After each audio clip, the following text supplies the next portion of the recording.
দশম শ্রেণীর সাধারণ গণিতের সেট অফ ফাংশন অধ্যায়ের এমসিকিউ। আর সমান সমান এক্স এলিমেন্ট কত আর, তাহলে এই আরটা হচ্ছে কি রিয়েল নাম্বার, বাস্তব সংখ্যা। এবং শর্ত এখানে বলা আছে কি যে 3-এর চাইতে কি বড় এবং 6-এর চাইতে কি ছোট বা সমান।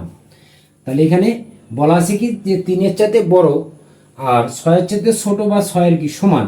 তাহলে 3-এর চাইতে যদি বড় হয় তাহলে 4, 5 আর কি 6, এটা হবে কিন্তু এই শর্ত মোতাবেক। হলে পি অফ আর এর উপাদান সংখ্যা কত?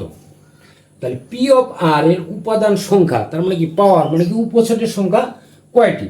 তাহলে উপসেটের সংখ্যা কয়টি এটা আমরা কি সূত্র জানি কি, যেহেতু আমাদের টু টু দি পাওয়ার কত এন, এটা হলো কি উপসেটের সূত্র two to the power n.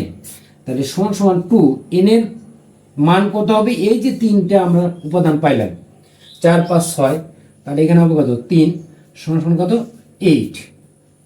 তাহলে আবার দেখো যে এখানে আর সমান সমান এক্স এলিমেন্ট কত আর such that 3 less than x less than or equal কত 6।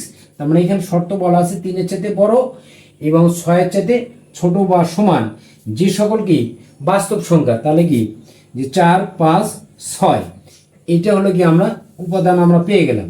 আচ্ছা, তারপরে বলছে কি পাওয়ার অফ আর এর উপাদান সংখ্যা কয়টি। তাহলে পাওয়ার অফ আর মানে তাহলে তার সূত্র হলো কি two to the power n. তাহলে এন এর মান কত হবে, এখানে যেহেতু আমরা 3টে উপাদান পাইছি তাহলে 3, তাহলে 2 পাওয়ার 3 হলে তার মান হবে কত 8।